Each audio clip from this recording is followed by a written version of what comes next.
I'm gonna figure this out as I go. I am the homeowner here, so I'm kind of trying to see how I could do this as efficient as possible or as cheap as possible, but not cut any corners on the integrity of the structure itself. So maybe like the wood you're gonna see me use will be much cheaper, but I think it'll be perfect for what we're doing. The game plan is for now to get 3 of these as ledger boards up against this wall to then run a support beam going to the wall. First thing first, put in these ledger boards, and then we'll start figuring out how to get in this wall. So the screws I'm using to go into the concrete, multi-material construction SPAX, number 10. Hopefully you can see, I can't see anything, so hopefully you can see that. I use the 5 32nd bit to go through the wood.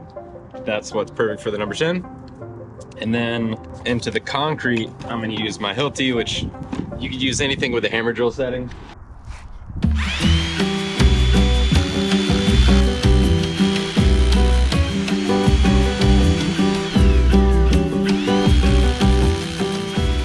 There's our 3 ledger boards attached. That's gonna help me start structuring out the first wall. These are just 3 that I'm using for now. This will help just get me going.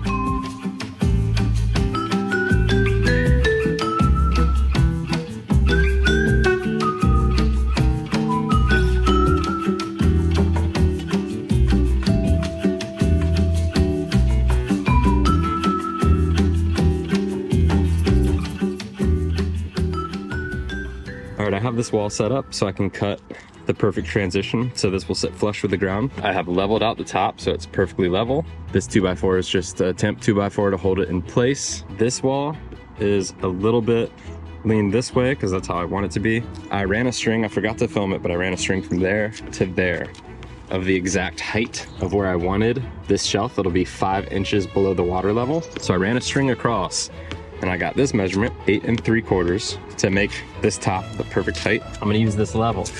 I'm gonna mark out 8 3/4 on the level. I'll hold a marker right here. I'll make sure my bubble is good. I have 8 3/4 here.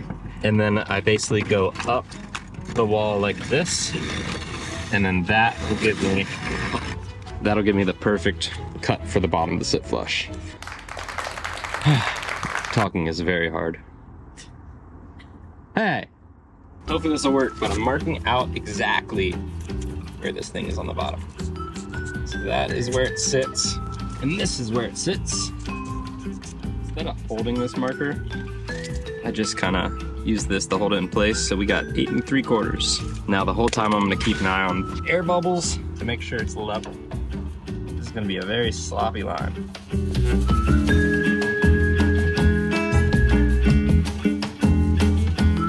That is a perfect 8 3/4 right there. Perfect. Perfect.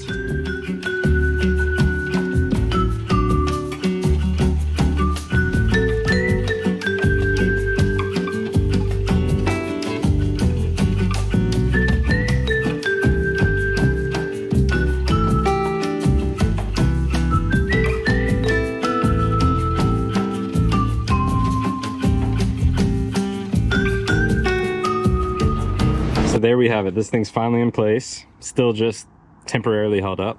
There is about a 1/16 to maybe an 1/8 in certain areas of gap. But when I pour the concrete, I will have this area. Nothing gets through. The concrete will go down there. And basically an 1/8 inch won't be a problem. I forgot to talk about this board. This is a step above normal OSB. It's LP Premium. You get it from Home Depot. They do have Advantech, which I could reuse, and Advantech would last a lot longer, but this one is weather rated for a little bit, which would be perfect just for this quick pour. It's coated with Gorilla Glue, so it can withstand some rain. Normal OSB, I mean, right away would just kind of blow out.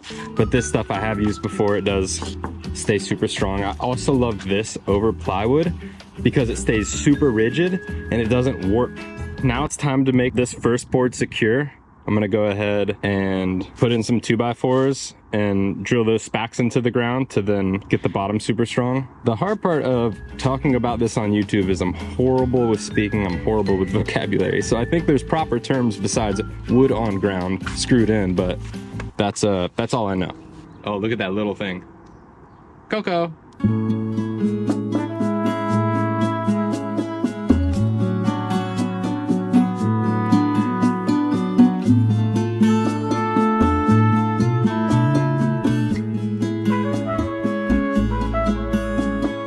Ay, amor,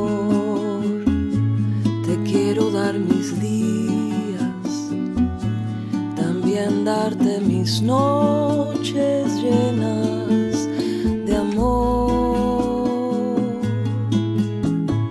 Corazón, hablarle en poesía, cantarle a tu alma y llenarla de ilusión. Amor, te quiero dar amor. Officially on this project, we've clocked in 3 hours. So it just got dark enough to see my laser. So I just ran a laser all the way across. And on this side, it was actually about ½ inch too far to the deep end. So I just hit it a bit, and I'm gonna screw this in, screw that in to make sure it is perfect and straight. As you can see, this thing is nice and straight. We're back. I just got off work. It's been a few days because work's been crazy, but I went to Lowe's and I got some supplies. I'll try to be quick. We got our number 4 rebar, which I got in 20-foot lengths for $11.58. Instead of delivery fee and stuff like that, I cut it in half. It's gonna create more waste, but it's cheap and quick. These are now 10-foot lengths. To fill all of the holes, this is the biggest crack right here. I got backer rod, which I always like to just kind of have around, so there's gonna be plenty extra. I got 3/8 inch all the way up to ½ inch. These you'll be able to fill in the cracks and then pull them out when it's done. This is anchoring adhesive. This was laying around. I'll use the rest of this and then I'll be on to this. Got some wire ties. Just had these laying around from another project. We got both our dogs out. ½ inch bit to put the rebar in the ground. For the rebar, I'm doing 12-inch center. I'm gonna measure it out on this and then take my level and go all the way down to the ground and mark out exactly where I'm gonna drill.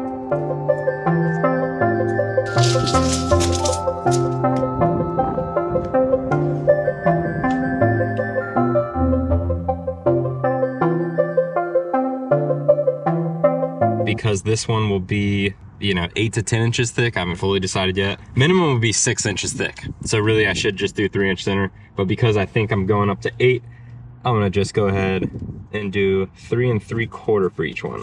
We have 3 3/4. I have my 12-inch center line. I'm gonna go ahead and measure each one and start drilling.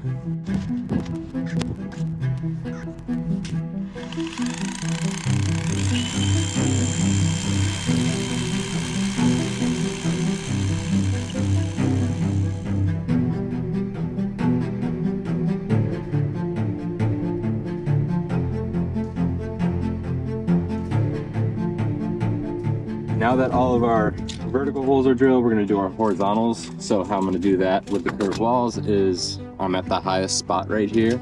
I'm going to measure 3 inches down because that is where I want the first rebar to start.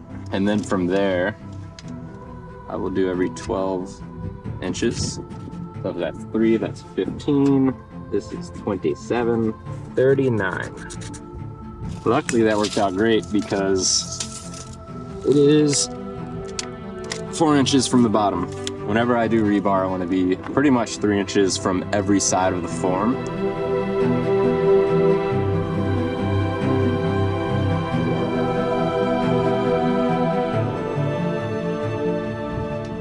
So because it'll be 4 inches down from the hole and 3 inches down from the top, the rebar I'm going to cut will be 1 inch above the form. Because I want to anchor them all fast, I'm going to cut all of them vertically, then get my anchoring ready.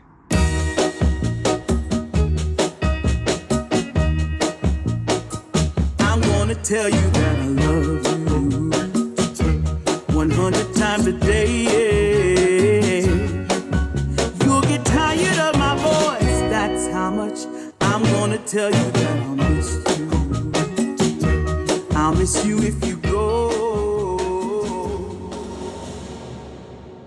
Now we're gonna anchor them in place. So I just have them all set up, making sure the size was good before I open this thing up. I will be using an older one. Basically just find yourself some nice anchoring adhesive. It comes with 2, so then if you only go halfway through, this will turn rock hard, so you can't use it anymore. But if you cap this off, you can use your next one on the next project. That's what I have here. So it's nice they give you 2 just in case you want to use it 2 different times. I tell you, Papa, too. I'm gonna let everyone know about my love. So I really hope you love me too. Yeah. And I'm bad at filming, so time-lapse died. I got everything epoxied into place. I have not gone around and rebar tied everything, so not everything is vertical and horizontal. I really hope you love me too.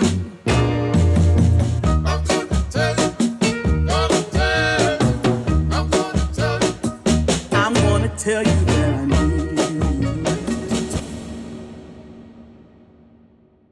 To build the inside frame of this wall, I think I'm gonna start with the 2x4s to get my exact measurement from here.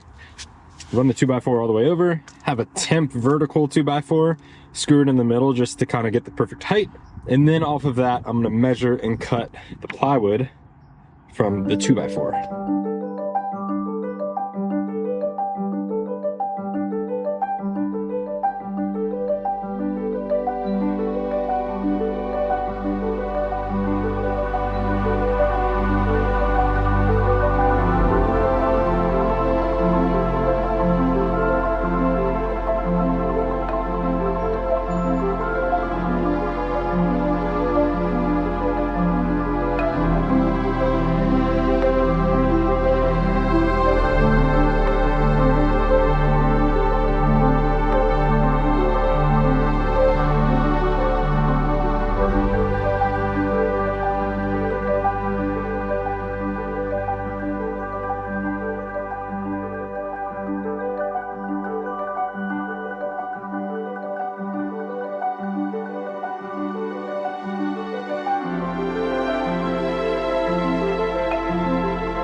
Whoa! All of the boards are cut on both sides. I just wanted to talk about the next step, which is drill holes through here, exactly 3 inches down from the top, and go straight through and attach them to the rebar right here.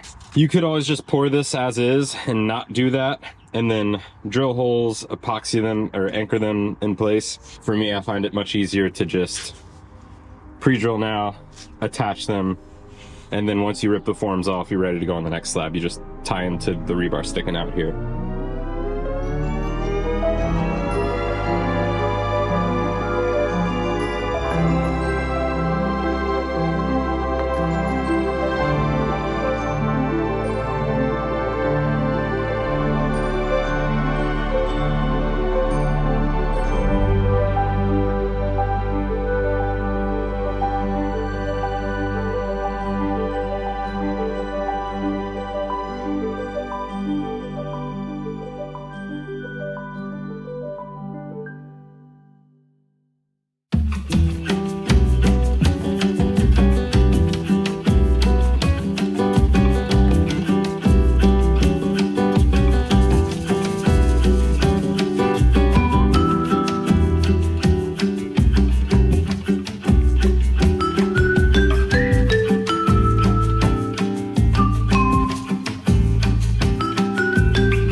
this thing is ready for concrete. The one thing I'm going to do is put some duct tape over all the screw holes on the top because those will get covered in concrete. I built this to attach to both sides. You have these 2x4s right here, so that'll hold it in place when I pour over here. And then I have the same thing, I think I'm pointing to it, right there on both sides. The rebar, very important that it stays dead center. There is 3.5 inches on both sides. And I mean, that rebar is not moving anywhere. There's no way. With all my strength, I can't move that thing. So sometimes you do rebar ties to hold it perfectly in center, but that stuff isn't going anywhere. The biggest amount of lateral force will be at the bottom, but I have these attached here. There is these 2x4s bolted into the concrete all the way up and down. I did 12-inch center on the 2x4. I will be doing something with the concrete to lessen the lateral force at the bottom, and I'll talk about that in the next video. But this is the frame. I believe I'm done. There we have it. Thanks for watching, guys, and I will see you when the concrete arrives. Peace.